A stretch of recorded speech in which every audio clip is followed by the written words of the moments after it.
Hi, Leonid. How are you? Oh, well, fine. We're going on the next episode. Okay, good.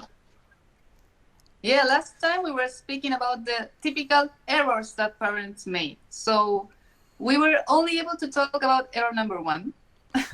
Well, that's And I was wondering if we could move on to another error, typical error that you see that parents make. well. I guess you know, taking the longer road and putting into a bigger perspective is essential. But then we move it into the sort of next set of the bigger principles, right? So one first point was that you are very much a pioneer, right? And you are very much in the unknown situation. And fact is that the first most sort of obvious mindset and setting that you would have is to try to rush the time. It's like you have the impression that, well, you are already too late, right? So you see, in Russian we have the expression that sort of reads something like this, that you're so late that the railway station has already left, right? So it's not just the train has left, but it's actually the railway station is gone as well. So that's the impression that you That's get. really late. Huh? Yeah. That's really, really. So this is very much the sensation that you have intrinsically from yourself, like, oh wow, the clock is ticking, we are that far and we are that late, right? So that's the impression, that's the total pressure that you get also from the medical, social and so on community. Well, you have to rush, you have to rush, you have to stimulate, you have to do more. We are already missing this. If you don't do that, then something bad is going to happen, and so on and so forth. Right? So then when you meet your friends and when you meet your family and anyone who is somehow connected, what is their first question? Or how is she or how is he doing, right? And what do they want to hear? They want to hear something easily digestible.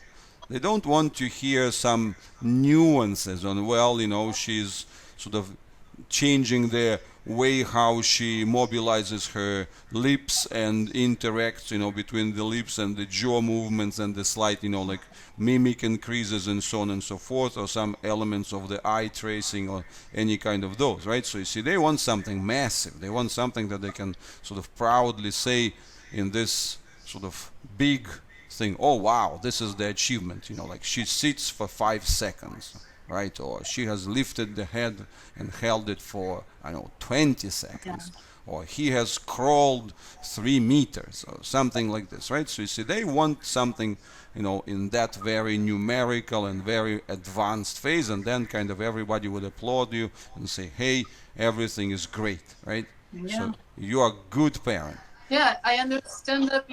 For instance, with Rocio, she's almost 14 years old, and I'm very happy about her rehabilitation, how she has evolved and developed. And people ask me, okay, what is she doing? And my answer is, she's happy and comfortable with her own body. And they're like, that doesn't make any sense. What is she doing? She's being happy. And that's it. And that's a big milestone. But people are expecting function, bigger things. And I think that it's like the main source of frustrations. So, and this is really one of the, probably before we move to the sort of labeling the very specific mistakes and in the mindsets, I think that what you're touching here is really the key. And, one friend of mine used to say, and I really sort of stuck with me, it's the phrase, who are we? Are we human beings or are we human doings? Doers.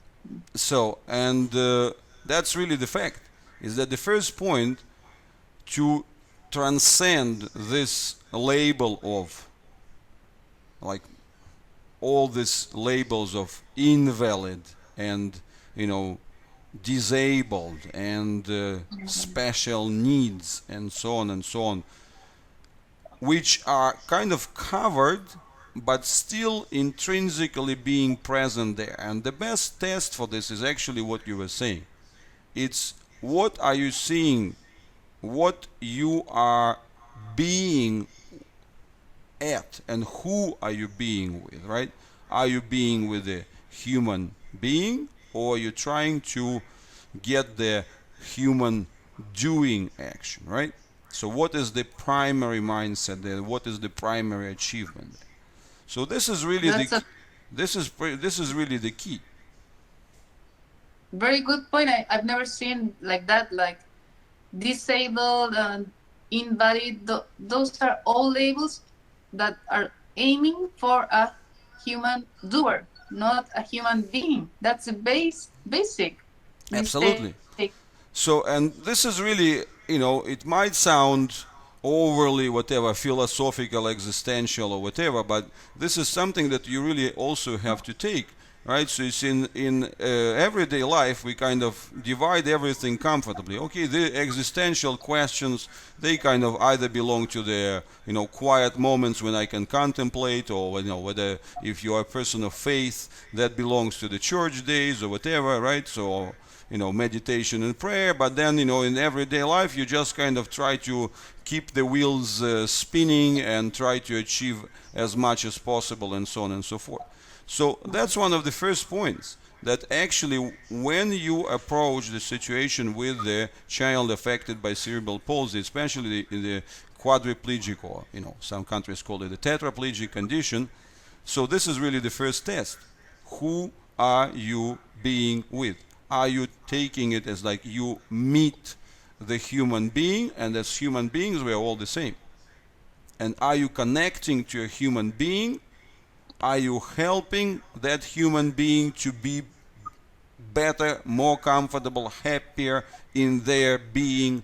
Or you are trying to externalize it and kind of to present the achievements to the external world via showing how great of a human doing this person is?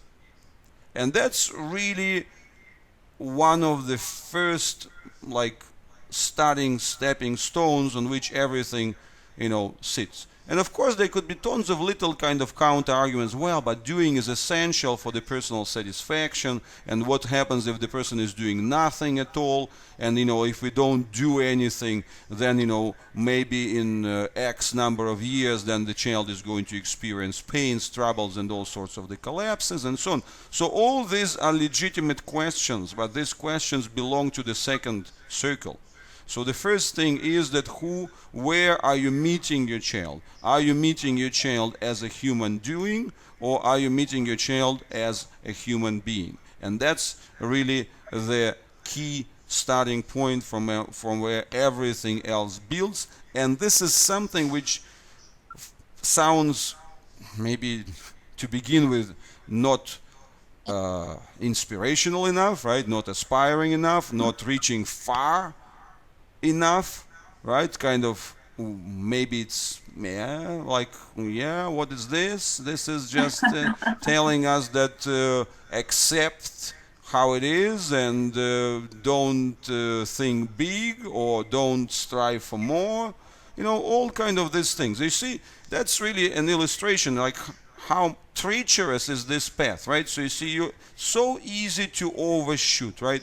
You just, it's always, that's the whole thing. It's always going into those pendulum swings. It's either you are going Paralympic, right, the hero, or you're a zero, like doing nothing, just kind of drifting, like just a driftwood, helpless, accepting the fate and all these things. So that's really the first point, is to the whole upbringing and life with the child with a quadriplegic condition and so on. It's a lot more. You have to put a magnifying lens in front of you, right? So it's like you need the special glasses, and those glasses has to come to your vision, to your hearing, to your hands, to your heart, to your guts, everywhere. You have to have the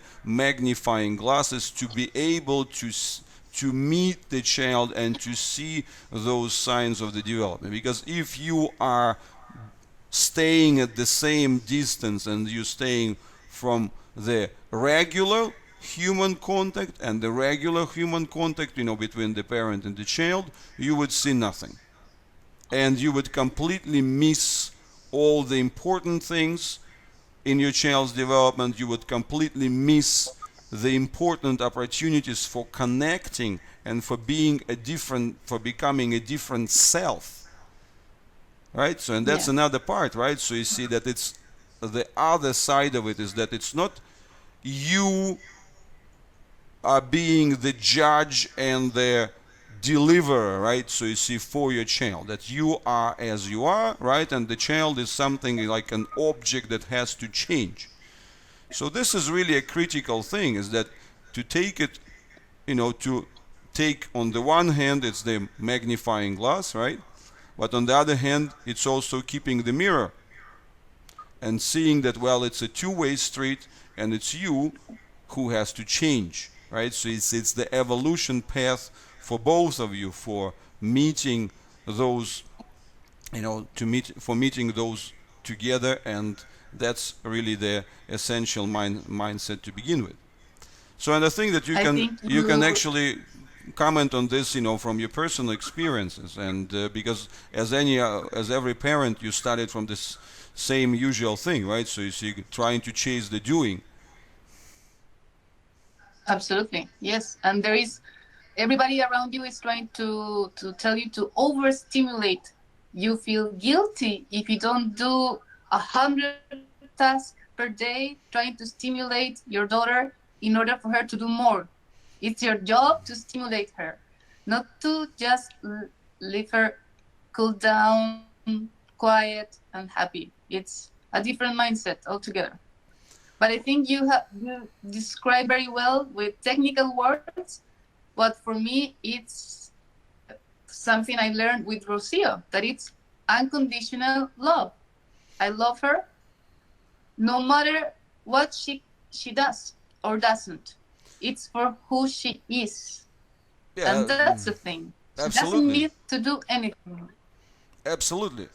But you see, I mean, you are absolutely right? So to take this whole first point of being, right? So you see the human being, and that's really the key point. It might sound like superfluous, but it is what it is, right? So it is the unconditional love, right? It's the pure form, when you can share the silence, when you can share the same room, when she doesn't have to do anything. But the thing is, right, is that even for a healthy child, right, if you think about it, what are the most what are the deepest parenting moments? They're not when you talk to your child, right? It's those things when you can, like, kiss them on the head, right? So when there's, even more so when a child, like, when the child is asleep, being all relaxed and, like smiling when they're sleeping and so on. And then you kind of, as a parent, you sneak in and you have a chance to hold their hand. And that really is that moment that makes you experience it into a completely different connection, right? Or when a child gives you her hand and then you just hold it and you say, wow, this is really, you can't explain it. It doesn't belong to words, right? It's just, but it's that deep, all-encompassing feel that actually makes the main reward of parenting. It's not, what they achieve and so on, but it's that deep connection that really makes sense out of all these things. And in that sense, we're lucky. Well, I guess that's a strong word. Yeah, but we have more of those moments because we don't have the distractions of the action one. We get a lot of those quiet moments of hugging, of observation, of just seeing and touching each other. So that's a different way of seeing this special parenting. Absolutely. So that's would be, you know, I guess, because you see, it's always like it's a very difficult like water to like to thread on, right? So you see, when you are not the parent yourself, and then, you know, like you're talking about things like this, that it's actually a component of the empowerment in that. There's a component of the deeper connection. You know, it's always like, you know, you're not the parent, you don't know, and so on. But look, you know, I believe that I've been in this field and lived through it for long enough, you know, and day after day and year after year. So it's this observation, and that's what actually I can vouch for, right? So you see, my observation is that it's those parents who take this unconditional connection as the first and again unconditional starting point to which they can always return and reset. They are the ones who, paradoxically speaking, achieving the best quality of life and achieving the best potential for their child, whatever that potential is. That's very interesting, because there is like a fine line between aiming too high or like I'm doing nothing. You don't know what it's between. Am I putting a roof for her in her development, or am I trying to do everything for her? And you never know so surely where that line is. Absolutely. So, and I think that that's what we're going to cover in our next episode, right? So when we will talk about the troubles with what I call the Paralympic mindset. Perfect. Look forward for it. Okay. Bye.